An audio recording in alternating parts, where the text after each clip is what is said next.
దేవుడి కార్యం. అంటే ఆయన ఏం చేస్తాడు చూద్దాం. చూడండి, మత్తయి సువార్త 8వ అధ్యాయము 23వ వచనం. మత్తయి సువార్త.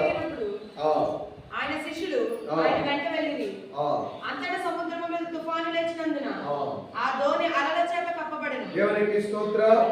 ఆయన ఏం చేస్తాడు అంటే బైబిల్లో చూస్తే యేసు ప్రభువు వారు ప్రయాణమై వెళ్తున్నప్పుడు సముద్రం మీద ఆయన శిష్యులు కూడా వెంట వెళ్ళారు. ఆయన వెంట వెళ్ళినప్పుడు ఏం జరిగిందంటే ఆ సముద్రం మీద గొప్ప తుఫాను లేచింది. అలల చేత దోణంతా మునిగిపోయే పరిస్థితి వచ్చేసింది.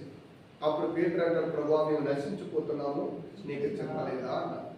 ప్రభు అంటాడు, ఆత్మవిశ్వాసులారా ఎంతకాలం నేను మీతో ఉండాలని చెప్పి వాళ్ళని గద్దించాలి. గద్దించినప్పుడు వెంటనే గాలి సముద్రం ఏమైపోయిందంట, మిక్కిలి అయిపోయింది. దేవునికి స్తోత్రం. క్రైస్తవుని జీవితంలో కొన్ని ఒడిదుడుకులు లేక కొన్ని శ్రమలు కొన్ని ఇబ్బందులు ఒకవేళ వస్తే రావచ్చు. ఒకవేళ వచ్చినంత మాత్రాన నువ్వు కంగారు పడిపోకు, నువ్వు అల్ప విశ్వాసం తెచ్చుకోకు, నువ్వు భయపడకు, నీవు దిగులు పడకు. దేవుని మీద నీ భారాన్ని వేసి దేవుని యందు నమ్మకం కలిగి ఉండు. ఆశ్చర్యం ఏంటో తెలుసా? బైబిల్ గ్రంథంలో 107వ కీర్తన, దేవుని యొక్క వాక్య భాగంలో మనం చూద్దాం. చూడండి, 107వ కీర్తనలో 30వ వచనం. అవి నిమ్మడమైనవని వారు సంతోషించిరి, వారు కోరిన రేవునకు ఆయన వారిని నడిపించెను. దేవునికి స్తోత్రం. 29 నుంచి చదివితే ఆయన ఆజ్ఞగా తుఫాను పుట్టెను, ఆయన తుఫాను ఆగిపోయేగా దాని తరంగములు అణిచిపోయబడెను. అవి నిమ్మలమైన తర్వాత వారు ఎక్కడికి వెళ్ళారంట? వారు కోరిన రేవుకి వెళ్ళారు. దేవునికి స్తోత్రం. బైబిల్లో మనం చదివితే యేసు ప్రభువును ఆయన శిష్యులు ఉన్నటువంటి దూరంలో తుఫాను వచ్చింది. తుఫాను వచ్చినప్పుడు ఆయన గద్దించాడు, తుఫాను నిమ్మలం అయిపోయింది. బైబిల్ చెప్తుంది ఆ వారు కోరిన రేవుకి వాళ్ళు వెళ్ళిపోయారు. అయితే అదే సముద్రంలో కొన్ని వందల దూరాలు ఉన్నాయి. ఎవరైనా కోరిన రేవుకి వెళ్ళారంటే ఎవరు ఏ రేవుకి వెళ్ళారో ఎవరికి తెలియదు. ఆ తుఫాను వల్ల నానా రకాలుగా కొట్టుకుని పోయాయి. కానీ యేసయ్య ఉన్న దోణిలో తుఫాను వచ్చినప్పుడు కూడా ఎక్కడికి వెళ్ళగలిగారు? వారు కోరిన రేవుకు, వారికి ఒక గమ్యానికి చేరగలిగారు. ఈ రోజున క్రైస్తవ జీవితంలో ఒకవేళ తుఫాను, ఒకవేళ కష్టం ఎదురైనప్పుడు కూడా ఆయన వాటిని అన్నింటిని అణిచివేయటమే కాకుండా నువ్వు ఎక్కడ కోరుకున్నావు, నువ్వు ఏదైతే ఆశపడ్డావో ఖచ్చితంగా దేవుడు అక్కడికి నిన్ను మరలా గమ్యానికి దేవుడు చేరుస్తాడు. ఆ గమ్యానికి చేరుస్తాడు. ఆశ కలిగిన ప్రాణమునైనా వచ్చే దేవుడు. కనుక ఆయన తుఫాను వచ్చింది, తుఫాను గద్దించాడు. తుఫానులో ఉన్న వాళ్ళు కోరిన రేవుకి వెళ్ళారు. కానీ అదే సముద్రంలో కొన్ని వందలతో దోణులు ఉన్నాయి. కానీ ఎవరు ఎటు వెళ్ళారో ఎవరికి తెలియదు. లోకంలో ఉన్న దానికి నీకు వ్యత్యాసం ఉంది.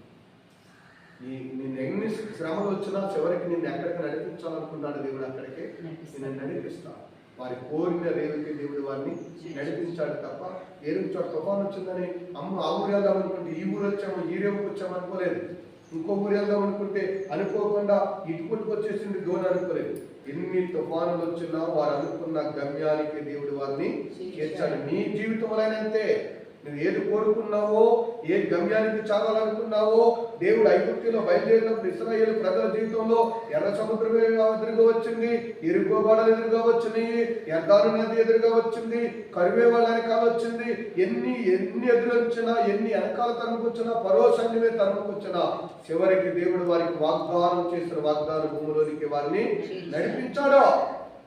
ఏదైతే వాగ్దానం చేశాడో, ఎన్ని శ్రమలు వచ్చినా, 40 సంవత్సరాల జీవితంలో ఎన్నో ఆటుపోటులు వచ్చినా చివరికి వాళ్ళు వెళ్ళలేదని లేదు. వారు ఎక్కడికైతే దేవుడు పంపిస్తానన్నాడో అక్కడికి దేవుడు పంపించాడు. ఇవన్నీ వచ్చినవి ఎలా వచ్చినాయో అలాగే వెళ్ళిపోయింది. కానీ వీరు మాత్రం ఎక్కడికి వెళ్ళారు? ఐగుప్తు దేశం నుండి కానాను దేశంలోనికి దేవుడు వారిని నడిపించాడు. నీ జీవితం అంతే, మన జీవితం అంతే. మన జీవితంలో కూడా మన గమ్యము చేరడానికి అనేకమైనటువంటి అడ్డులు రావచ్చు, ఎరుకు రావచ్చు, ఎర్దాలు రావచ్చు, సముద్రమే రావచ్చు, ఎన్నో కరువులు రావచ్చు, అనారోగ్య పరిస్థితులు రావచ్చు. కానీ వారి కోరిన రేవుకి దేవుడు వారిని నడిపించినట్లుగా నిన్ను కూడా చక్కని నివాసపురానికి దేవుడు చేరుస్తాడు. చూద్దాం, చూడండి 107వ కీర్తన 7వ చరణం.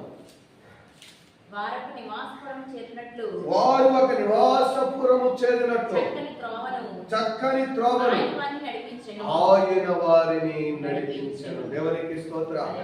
ఈ రోజున దేవుని మాటలు వింటున్న నీ జీవితంలో నీ మార్గాలు దేవునికి అప్పగించి నువ్వు ఆయన నమ్ముకుని మౌనంగా ఉంటే ఎలా జరిగిందండి అంటే ఆయన అంటున్నాడు, ఆయన వారి చక్కని నివాసపురానికి చేర్చాడండి. సగంలో వదిలిపెట్టలేదు, అడుగులో వదిలిపెట్టలేదు. ఈనాడు లోకంలో మనుషులు నమ్ముకుంటే ఎక్కడో ఒక చోట ఏదో ఒక స్థలంలో వదిలేస్తారు. కానీ ఈయన ఎక్కడికి నడిపించాడంట? వారికి చక్కని నివాసపురమునికి వారిని చేర్చాడు. నాకు నివాసపురం లేకుండా వాళ్ళు ఉన్నారు, దారి లేకుండా ఉన్నారు, దిక్కు తోచకుండా ఉన్నారు, ఏటెలాలో తెలియదు, ఏం చేయాలో తెలియదు, ఒక నివాసపురం లేదు, ఒక దారి లేదు, ఒక తెలియలేదు. కానీ దేవుడు వారిని ఎక్కడ లేదు, ఏం చేర్చాడో తెలుసా? చక్కని నివాసపురం అనే దేవుడు వారికి ఇచ్చాడు. ఈ రోజున దేవుని మాటలు వింటున్న నీ జీవితంలో కూడా ఇల్లు లేకో, స్థలం లేక, నివాసపురం లేకో, ఎలా బ్రతకాలో తెలియకో, ఏం తినాలో తెలియకో, ఎలాగ ముందుండే జీవితం గురించి ఆలోచిస్తూ భయపడుతూ దిగులు పడుతూ ఒకవేళ అరణ్య యాత్రలాగా ఒకవేళ నీ ప్రయాణం ఉంటే, ఒకవేళ రోగాలతో గడుపుతున్నటువంటి జీవితాలు ఒకవేళ దినాలను గడుపుతుంటానంటున్నాడు. నీ కష్టకాలంలో వారు యెహోవాకు మొరపెట్టారంట. ఆయన వారి ఆపదలన్నిటిలో నుండి వారిని విడిపించి ఏం చేశాడో తెలుసా? చక్కని నివాసపురము చేర్చినట్లుగా నిన్ను కూడా చేర్చే దేవుడు. ఆయన ఎప్పుడు నీ చెయ్య విడిచిపెట్టేటువంటి వాడు కాడు. బైబిల్ చెప్తుంది, మరణమైన జీవమైన నేను నిన్ను విడిచిపెట్టను. మరణిస్తే నీతో పాటు మరణంతో వస్తాడు, జీవించావా నీతో పాటు ప్రియులారా ఈ భూమి మీద సజీవుడిగా జీవించేటువంటి దేవుడు. మరణమైన జీవమైన నిన్ను విడిచిపెట్టేటువంటి దేవుడు కాదు. నిన్ను నివాసపురం చేస్తాడు. ఒకవేళ ఏ దారి తెలియక ఏం చేయాలో తోచక ఒకవేళ అయోమయం పరిస్థితుల్లో ఉంటాయని నీ మార్గాలు దేవునికి అప్పగించు. నువ్వు ఆయన నమ్ముకో, నువ్వు ఆయన మీద ఆధారపడు.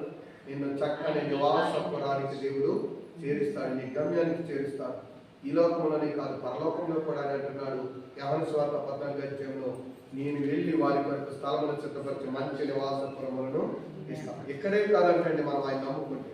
ఈ భూ సంబంధమైనటువంటి ఆశీర్వాదాలు మాత్రమే కాదు, అపోస్తలుడైన పౌలు గారు అంటారు, భూ సంబంధమైన వాటి కొరకే మనం కోరుకుంటే అందరికంటే మనం దౌర్భాగ్యమే కానీ మనం భూ సంబంధమైనవే కాదు, మనకి పరలోక సంబంధమైన నివాసపురాలు దేవుడు సిద్ధం చేస్తాడు. ఆ నివాసపురాలను దేవుడు చేరుస్తాడు. అందుకనే అంటాడు, నేనే మార్గం, నేనే సత్యం, నేనే జీవం, నా ద్వారా తప్ప ఎవడను తండ్రి దగ్గరికి చేరలేదు. ఆయన మనం పరలోక జీవానికి చేర్చడానికి యేసు ప్రభువు ఈ లోకానికి వచ్చి మన కొరకు తన ప్రాణాన్ని పెట్టి మనకు మరలా నివాసపురంలో కట్టడానికి పరలోకం ముందుకు వెళ్ళినటువంటి యేసయ్య. అందుకని మార్గం లేని, గురి లేని మనకు ఒక గురి, ఒక మార్గాన్ని చూపించడానికి యేసయ్య ఈ లోకానికి వచ్చాడు. మనకి నివాసపురములను దేవుడు, చక్కని నివాసపురాలను దేవుడు ఏర్పాటు చేశాడు. బైబిల్లో చక్కని మాట ఉంటుంది, ఆకాశ పక్షుల గుడులు, నక్కలు ఉండడానికి గొర్రెలు, ప్రియులను అన్నీ ఉన్నాయన్నాడు దేవుడు. కానీ మనుష్య కుమారుడు వార్చడానికి స్థలం లేదు. అన్నింటికీ ఉన్నాయి. ఈనాడు ఎక్కడన్నా దేవుడి మందిరం కట్టాలంటే స్థలం ఉంది. ఎవరికైనా దేవుడి హృదయం, మనుషుల హృదయంలో స్థలం అంటే అన్నింటికీ స్థలం ఇస్తాం, దేవుడికి మాత్రం ఈ హృదయంలో స్థలము ఇవ్వలేదు. అయితే అంటున్నాడు, నీకు నాకు స్థలం ఇవ్వడానికి, నీకు నాకు నివాసపురం చేర్చడానికి ప్రభువైన యేసయ్య ఈ లోకానికి వచ్చాను. కాబట్టి భయపడకు. ఈనాడు లోకంలో దేవుడు అన్ని విడిస్తే నాకేంటి అనుకోదు, నీ మార్గాలు ఆయనకు అప్పగించు. ఆయనే నీకు ముందు నడిపించి నీ సమస్యలన్నిటి నుంచి నేను విడిపించే దేవుడు. చిన్న ప్రార్థన చేసుకుందా. ప్రేమ గల తండ్రి, దయగలిగిన యేసయ్య, ఈ మధ్యాహ్నం ప్రభావిత నీ మాటలు వింటున్న నీ బిడ్డలు మీరు దీవించండి, నీ కృపలో నడిపించండి. ఎన్నో ప్రయత్నాలు, ఎన్నో ఆలోచనలు, మా బ్రతుకులు ఎన్నో తలపులు ఉదయం నుంచి ఈ రోజు ఎలా గడుస్తుంది, జనం ఎలా గడుస్తుంది, ఈ పిల్లల పరిస్థితి ఏంటి, ఈ కుటుంబం ఏంటి, ఈ అప్పులు ఎలా తీరుతాయి, ఒకవేళ నేను లేకపోతే రేపు నా పిల్లల పరిస్థితి ఏంటి, ఇప్పుడు ఇంత కఠినంగా ఉంటే ఆ రానున్న దినాలు ఎలా ఉంటాయి, ఏం చేసి బ్రతకాలి, ఎలా తిరిగి బ్రతకాలి, ఎన్నో ఆలోచనలు ప్రభు మా జీవితంలో, ఎన్నో తలపులు, ఎన్నో ఉద్దేశాలతో కన్నీళ్లతో బాధపడుతున్నా, పైకి మనుషులుగా బ్రతుకుతున్నప్పటికీ కూడా, అయా మనుషులుగా జీవిస్తున్నప్పటికీ కూడా హృదయంలో ఉండే వ్యాధులు ఎన్నో, దుఃఖాలు ఎన్నో. ఈరోజు నా వైద్యం ద్వారా మాతో మాట్లాడు ప్రభా. నిన్ను నమ్ముకుని నీ మీద ఆధారపడి నీకు మార్గాలు అప్పగిస్తే ప్రతి మార్గాన్ని నేను సరళం చేస్తానని మీరు సెలవిచ్చాను. ఈరోజు నీ సన్నిధికి వచ్చిన నీ బిడ్డలు మీరు దర్శించాను.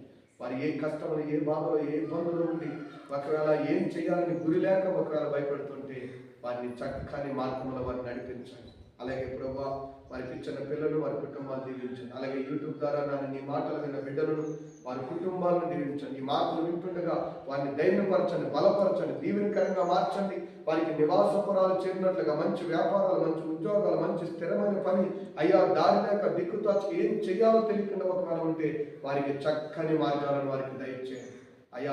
నీవే నివాసపుర అరణ్యంలో ఇశ్రాయేలు ప్రజలు నడిపించినట్లుగా ఈ లోక యాత్రలో ప్రతి బిడ్డకి తోడుగా ఉండి నడిపించి మహిమను పొందమని యేసు నామమున అడుగుచున్నాను తండ్రి, ఆమేన్.